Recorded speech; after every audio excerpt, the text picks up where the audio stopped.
Toutes les personnes sont sœurs, noires, blanches, brunes, jaunes.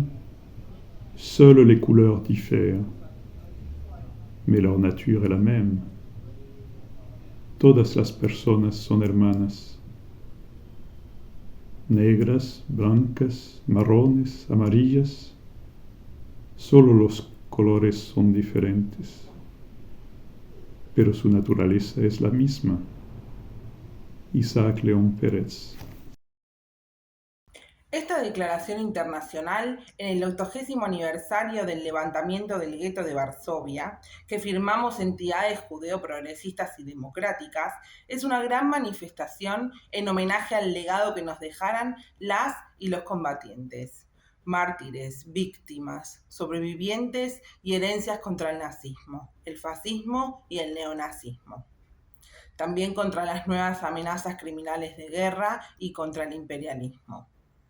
Firmamos por la paz, por la humanidad, por la libertad de los pueblos, por el progreso, por el respeto a los derechos humanos universales, por el cumplimiento con el legado político y con los anhelos más profundos de las heroicas y heroicos combatientes del gueto. La historia. Con la invasión de Polonia en septiembre de 1939, se inicia la Segunda Guerra Mundial. Es 12 de octubre de 1940. Los nazis decretan la creación del gueto de Varsovia, donde es recluida la masa judía y yidishista de Polonia, una cultura entera. El yiddish, idioma que hablaban aquellos judíos confinados, constituía su patria sin fronteras, los simbólicos ladrillos de las paredes de su propio edificio cultural. Fue el idioma del judío trabajador, el del proletario, el del confinado y el elemento aglutinante de una cultura dispersa geográficamente, pero que constituía un pueblo. La cultura judía en yiddish fue de suma importancia en el contexto del gueto. Su defensa implicó el resguardo de la propia historia y de una cosmovisión, porque en su yiddish había algo propio y singular. Es junio de 1941. Tras la invasión alemana a la Unión Soviética y su avance hacia las puertas de Moscú, la URSS declara la Gran Guerra Patria contra el enemigo nazi y sus aliados. Es enero de 1942. En la conferencia de Wannsee se sistematiza la solución final al problema judío, es decir, el exterminio masivo de judíos, misión encomendada a las SS, sostenidas por la Gestapo y la policía. Pocos meses después, en la batalla de Stalingrado, el ejército rojo de la URSS logra una victoria decisiva sobre el ejército nazi. Ese año también se gesta en el gueto el bloque antifascista, con Józef Lewandowski y Andrei Schmitz al frente, el que pretendía incorporarse a la lucha internacionalista de liberación de los pueblos oprimidos en la táctica de los frentes populares. Se disuelve tras el encarcelamiento de toda la dirigencia pocos meses después. Es el verano de 1942 y a pesar de la resistencia de algunos grupos, pero con la pasividad de quienes dominados física y psíquicamente, alrededor de 300.000 personas son deportadas de Varsovia a Treblinka, uno de los 5 centros de exterminio masivo de judíos. Entre gases, disparos y redadas, quedan apenas unos 60.000 judíos en el gueto. Durante aqueles anos, no meio de tanta desolação, surgiram no gueto luzes brilhantes que nos iluminam até hoje. O lar de crianças órfãs do Dr. Janusz Korczak, o arquivo clandestino de Emanuel Riegel Blum, fundamental juntamente com os depoimentos e as publicações periódicas para a reconstrução histórica daquele horror, entre outros. El Frente Político Militar. El punto más alto de la resistencia es la creación, a fines de 1942, de la Organización Judía de Combate, la ZOV, el frente político militar integrado por la mayoría de los partidos políticos del gueto, sionistas, sionistas socialistas, puros socialistas, comunistas y otros. Esta Organización Judía de Combate, en noviembre de 1942, declara traidor a su propio Consejo Comunitario, el Judenrat, de orientación colaboracionista, y a la policía judía también. Se comienza entonces a reorganizar el movimiento clandestino en el gueto. Es 19 de abril de 1943.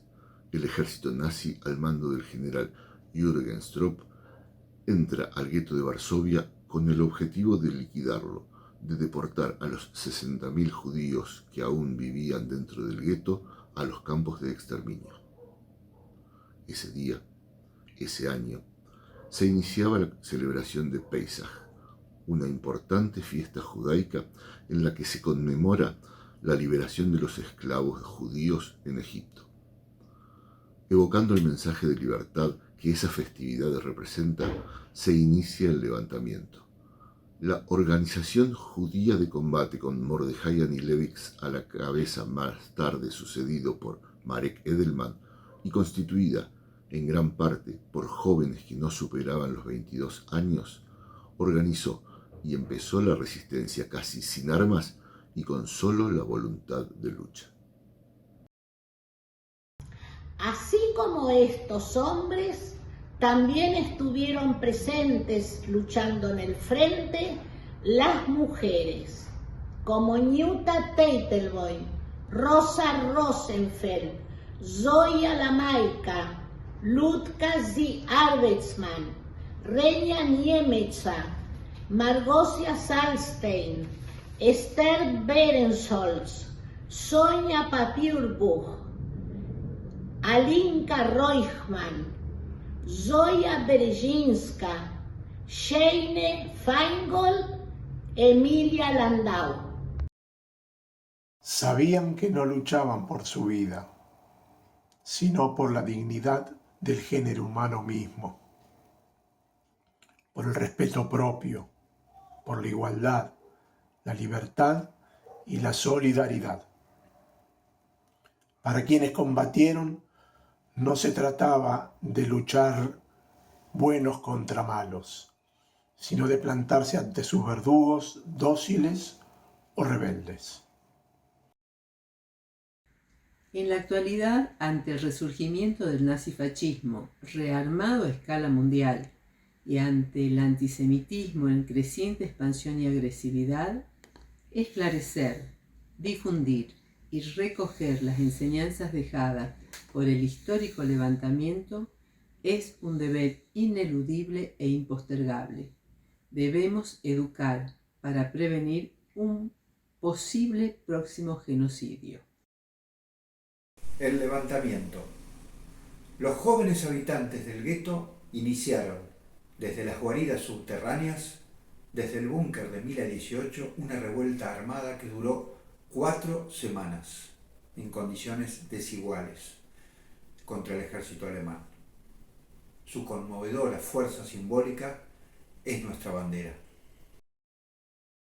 Los innumerables, sencillos pero colosales actos de los combatientes del gueto que han contribuido a un futuro que hoy es presente con espacio para la libertad, la emancipación de los pueblos, los derechos humanos, la justicia y la dignidad, constituyeron la resistencia, una bella y elevada creación del humanismo militante. Uma lição para qualquer tempo.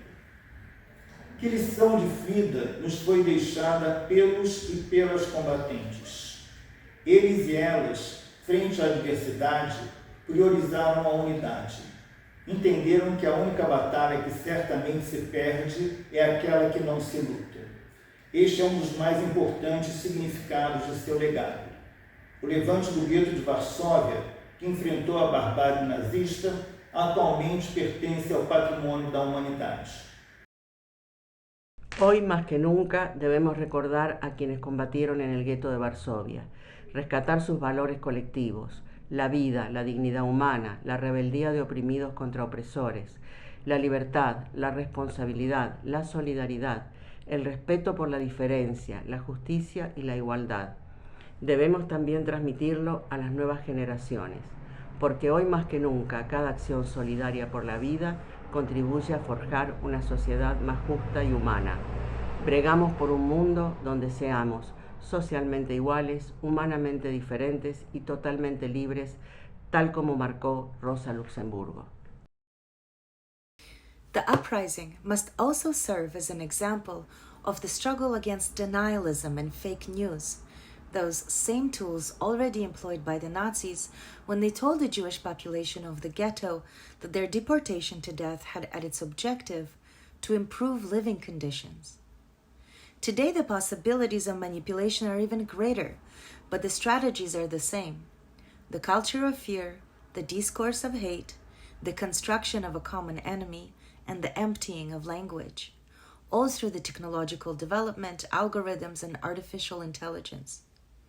This is the breeding ground of the current resurgence of the extreme right throughout the world. La terrible experiencia que vivió Brasil recientemente, la que se mimetizó con el nazifascismo, debe servir de advertencia a todos los pueblos.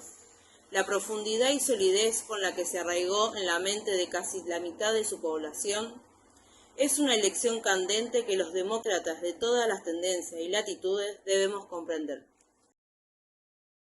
Também é necessário olhar para o Estado de Israel, onde parte da população honra a memória do Levante quando se mobiliza e luta para evitar a transformação dos oprimidos em opressores, para não dar um aval a justificativas cínicas ou hipócritas para qualquer barbárie ou perversão. Como nunca antes na história da evocação do gueto, que já conta 8 décadas, lamentavelmente não há espaço para dúvidas. E isso nos gera uma grande preocupação sobre onde estão localizadas, naquele contexto, muitas das forças dirigentes que comandam a atual política de extrema-direita que guia o Estado de Israel. Essa política está gerando para o próprio Estado um destino incerto e perigoso, que pode implicar desde a destruição de seu sistema democrático até sua conversão em uma ditadura. Es necesario recordar que este año también se cumplen 50 años del golpe de Estado en Uruguay, 50 años del golpe de Estado Allende en Chile, 40 años de la restauración de la democracia en Argentina y 190 años de la ocupación británica de las Islas Malvinas. La conciencia del pasado ilumina los caminos del futuro. Nuestras organizaciones nacieron al calor de la lucha antifascista y se unieron para combatir el fascismo. Hoy como ayer debemos ubicarnos en la primera línea de combate junto con todas las otras fuerzas democráticas en unidad contra los movimientos de extrema derecha que avanzan en el mundo y que amenazan a la humanidad toda. Mirzainen Do, estamos acá. Por la memoria, por la verdad y por la justicia. Porque la democracia no se negocia. Porque nunca más es nunca más. No olvidamos, no perdonamos y no nos reconciliamos con los genocidas de ayer ni con los de hoy. Hacemos nuestra la letra del himno de los partisanos. Mirzainen Do, estamos acá, vayamos juntos por nuestra y vuestra libertad.